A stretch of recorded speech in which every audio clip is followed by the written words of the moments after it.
कभी आपने सोचा है कि अगर हिमालय की बर्फ पिघल जाए तो भारत कैसा दिखेगा?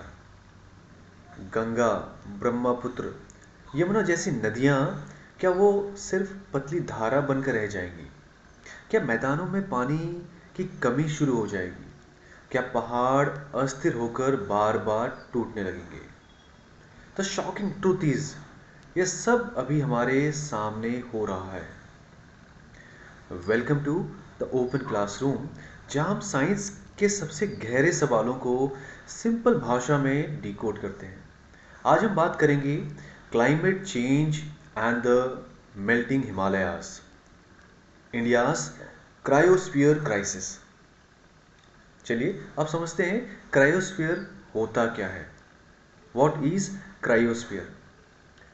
क्रायोस्फीयर यानी पृथ्वी का वो हिस्सा जहां पानी बर्फ के रूप में है। इसमें शामिल है glaciers, seasonal snow, ice caps, frozen lakes and permafrost. India का क्रायोस्फीयर मुख्यतः हिमालयस में है, जिसे दुनिया का थर्ड पोल कहा जाता है, क्योंकि आर्टिक और अंटार्कटिका के बाद सबसे ज़्यादा आइस स्टोरेज हिमालयास में है। यह आइस स्टोरेज ही बनाता है एशिया की 10 बड़ी नदियों का स्रोत। हिमालयस इतनी तेजी से क्यों पिघल रहे हैं, आइए इसे समझते हैं। Himalayas are warming twice as fast as global average. The reason is that a combination of science and human actions. अब हम बात करेंगे इसके पीछे के कुछ रीजन वन बाय वन। पहला रीजन तो ग्लोबल वार्मिंग है। एटमॉस्फेरिक टेम्परेचर तेजी से बढ़ रहा है और ग्लेशियर्स रिट्रीट हो रहे हैं। दूसरा बड़ा रीजन है ब्लैक कार्बन यानी suit. Vehicles, factories, biomass burning से निकला काला धुआं, ये बहुत बड़ा रीजन है। आइस पर डिपॉजिट होकर उसे हीट एब्जॉर्बेंट बना देता है।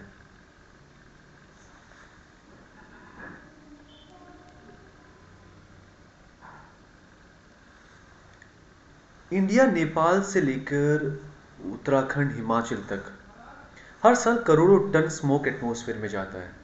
ये ब्लैक कार्बन हिमालय की आइस पर बैठ जाता है। आइस सफ़ेद से काली दिखने लगती है और काली सरफेस हीट ज़्यादा एब्जॉर्ब करने लग जाती है। ऐसे में मेल्टिंग तेज हो जाती है। अब आता है तीसरा बड़ा रीज़न, जो कि है bad monsoon plus extreme rainfall. जैसे इसके पीछे के कुछ कारण हैं, जैसे क्लाउड बस्ट का होना, फ्लैश फ्लड आना, अनसीजनल हेवी रेन होना। ये सब ग्लेशियर्स को अनस्टेबल बना रहे हैं। अब हम बात करेंगे चौथा बड़ा रीज़न यानी अनप्लान्ड कंस्ट्रक्शन का होना। Highways, dam projects, hotel constructions, tunnelling, blasting, ये कुछ चीज़ें आपने आपने आपके आसपास होते हुए देखी होंगी। ये सब आते हैं अनप्लान्ड कंस्ट्रक्शन में। ये सब माउंटेन्स को वीक कर रहे हैं। पांचवा बड़ा रीज़न है global climate cycles, El Nino और La Nina. Ocean atmosphere pattern भी हिमालयन आइस को इनडायरेक्टली इफेक्ट करता है। हिमालयंस और Himalayan region are melting faster than any time in the human history. अब हम बात करेंगे इंडिया को इससे इतना फर्क क्यों पड़ेगा या क्यों पड़ता है। क्योंकि हिमालयस बनाते हैं इंडिया की major rivers, Ganga, Yamuna, Brahmaputra, Indus और सतलुज। साथ ही साथ इसके अलावा आपने सुना होगा अलकनंदा, भागीरथी, ब्यास, तीस्ता, ये सभी रिवर्स भी कहीं ना कहीं हिमालयन रीजन से ही निकलती हैं। और इंडिया की 40% पॉपुलेशन इन नदियों पर निर्भर करती है। दूसरा बड़ा रीज़न है एग्रीकल्चरल सर्वाइवल का होना। आपका उत्तर प्रदेश, बिहार, बंगाल, पंजाब, पूरा foot belt glacier fed rivers से चलता है। तीसरा बड़ा रीज़न है हाइड्रो पावर। इंडिया की बहुत सी बिजली हिमालयन रिवर्स प्रोड्यूस करती है। अगर स्नो मेल्ट अनस्टेबल होगा तो इलेक्ट्रिसिटी सप्लाई भी रिस्क में आ जाएगी। चौथा बड़ा रीज़न है मानसून रेगुलेशन का। हिमालय हवा के फ्लो को रेगुलेट करता है, और अगर माउंटेन अनस्टेबल होंगे तो मानसून भी अनप्रिडिक्टेबल होने लगेंगे। पांचवा बड़ा रीज़न आता है नेचुरल प्रोटेक्शन का, यानी शील्ड का। हिमालयास इंडिया को कोल्ड विंड से बचाते हैं। उनका कमज़ोर होना कहीं ना कहीं क्लाइमेट को बदल देगा। अब इसके बाद हम बात करेंगे मेल्टिंग का रिजल्ट क्या होगा, रियल डेंजर क्या है।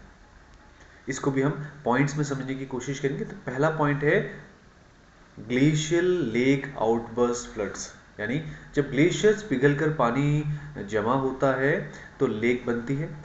इन्हें कहते हैं ग्लेशियल लेक्स, और जब ये टूटती हैं हजारों विलेजेस मिनटों में बह जाते हैं। उदाहरण के रूप में 2021 में आपने चमोली डिजास्टर के बारे में सुना होगा, 2013 का केदारनाथ फ्लड के बारे में आपने सुना होगा। वो कुछ हद तक इसी प्रकार से हुए थे। दूसरा कारण है flash floods everywhere. Himalayan reverse suddenly overflow कर जाती हैं। और तीसरा रीज़न है वाटर स्केर्सिटी इन फ्यूचर। आज मेल्टिंग तेज है तो पानी ज़्यादा है, लेकिन फ्यूचर में ग्लेशियर्स स्मॉल हो जाएंगे और रिवर्स में पानी बहुत कम हो जाएगा। चौथा पॉइंट आता है लैंडस्लाइड्स का होना, माउंटेन्स का कोलैप्स होना। हिमालयन माउंटेन यंग माउंटेन्स हैं, ये बहुत ही अनस्टेबल हैं। मेल्टिंग इंक्रीजेस तो लैंडस्लाइड्स बढ़ेंगी, रॉक फॉल बढ़ेगा और स्लोप फेलियर होने के बहुत ज़्यादा चांसेस रहेंगे। पांचवा रीज़न आता है यहाँ पर क्लाइमेट शिफ्ट्स का। पूरे भारत में हीट वेव्स बढ़ने लगेंगी, विंटर्स छोटी हो जाएंगी, मानसून काफ़ी हद तक अनप्रिडिक्टेबल रहेगा। और छठा जो इम्पैक्ट है वो कहीं ना कहीं बायोडाइवर्सिटी में देखने को मिलेगा। आपके जो स्नो लेपर्ड्स हैं, हिमालयन मोनाल है, मेडिसिनल प्लांट्स हैं, सबका हैबिटेट रिस्क में आ जाएगा। अब हम बात करेंगे साइंस क्या कहता है, लेटेस्ट रिसर्च क्या कहती है। अकॉर्डिंग टू IPCC, जो कि एक UN क्लाइमेट पैनल है, इसका कहना है कि Himalayan glaciers could lose up to 80% ice by 2100, अगर इसी तरीके से वार्मिंग कंटिन्यूज रहती है तो। आपका वाडिया इंस्टीट्यूट जो कि देहरादून में स्टैब्लिश्ड है, उसका कहना है सम ग्लेशियर्स रिट्रीट कर रहे हैं 20 मीटर्स पर ईयर तक। इसरो डाटा कहता है कि हिमालयस में 2000 से 2020 ग्लेशियल लेक्स 67% बढ़े हैं। और IIT कानपुर की स्टडी कहती है ब्लैक कार्बन हिमालयस की मेल्टिंग को 10 से 30% तक बढ़ा देता है। तो ये कुछ रिसर्च बेस्ड डाटा एनालिसिस है जो मैंने आपके सामने रखे। अब बात करेंगे कि इंडिया क्या कर सकता है, क्या सोल्यूशन है इसके पीछे, व्हाट कैन इंडिया डू। तो पहला पॉइंट है ग्लेशियर मॉनिटरिंग करना। इंडिया को ज़्यादा sensors, satellites, field stations install करने होंगे। और दूसरा है अपने कंस्ट्रक्शंस को स्लो डाउन करना होगा। हिमालयन बेल्ट्स में कंस्ट्रक्शन को कंट्रोल तरीके से करना होगा। अनप्लान कंस्ट्रक्शंस को स्टॉप कर देना चाहिए। स्टेबल जोन्स को आइडेंटिफाई करना पड़ेगा। तीसरा है reduce black carbon. Cooking fuels clean होने चाहिए। इलेक्ट्रिक व्हीकल्स मैक्सिमाइज फॉर्म में यूज़ होना चाहिए। फॉरेस्ट फायर्स को रोकना होगा, और जो ब्रिक क्लीन्स हैं वो मॉडर्नाइज करने होंगे। चौथा तरीका यह है कि हिमालयन फॉरेस्ट को प्रोटेक्शन देनी होगी। डिफॉरेस्टेशन को कम करना होगा। डिफॉरेस्टेशन होगा तो कहीं ना कहीं ग्लेशियर लॉस और लैंडस्लाइड्स का बढ़ना स्वाभाविक है। पांचवा तरीका यह है रिन्यूएबल एनर्जी के ऊपर फोकस करें। India already leading renewable sources की कैटेगरीज में आता है, लेकिन स्पीड और बढ़ानी होगी। और छठा जो बहुत ही सरल है और साथ ही साथ बहुत ही कॉम्प्लेक्स भी माना जाएगा, वो है public awareness. Schools, colleges, communities को समझाना पड़ेगा हिमालयन माउंटेन्स की क्या इंपॉर्टेंस है। सबको ग्लेशियर साइंस समझाना होगा। अब इंडिविजुअल एक्शन क्या है, आप क्या कर सकते हैं, मैं क्या कर सकता हूँ, what can you do. Plastic come use करें, लोकल एरियाज में आसपास में पेड़ लगाएं, ट्रीज लगाएं, व्हीकल पोल्यूशंस को कम करें, माउंटेन्स पे ट्रैवल करते समय क्लीनिनेस का ध्यान रखें, और जो ऑनलाइन मिस इन्फॉर्मेशन है उसे स्प्रेड ना करें, घर में एनर्जी बचाएं। तो ये छोटे छोटे जो एक्शंस हैं कहीं ना कहीं एक बड़ा इम्पैक्ट दे सकते हैं, और ये इम्पैक्ट कहीं ना कहीं पॉजिटिव इम्पैक्ट कहलाएगा। तो आखिर में हम बात करेंगे कि हिमालय सिर्फ पहाड़ नहीं है, ये हमारी नदियाँ हैं, हमारी संस्कृति है, हमारी या हमारा पानी है, हमारा भविष्य है। अगर ये पिघल रहे हैं तो समझ लीजिए कि हमारा भविष्य भी पिघल रहा है। But the good news is अभी भी समय है। अगर साइंस, गवर्नमेंट और लोग तीनों मिलकर काम करें तो हम हिमालयस की धड़कनों को धीमा नहीं होने देंगे। This is not just climate science, this is survival. और याद रखिए, अगर हम नेचर को बचाएंगे तो नेचर हमें बचाएगी। This is the open classroom, और हम मिलेंगे एक नए थॉट प्रोवोकिंग एपिसोड में। तब तक ऑब्जर्व करिए, सीखिए और नेचर की आवाज़ को सुनिए, because wisdom begins when we start listening. So thank you very much. आप इस वीडियो से बने रहे और जुड़े रहिए मेरे इस यूट्यूब चैनल से।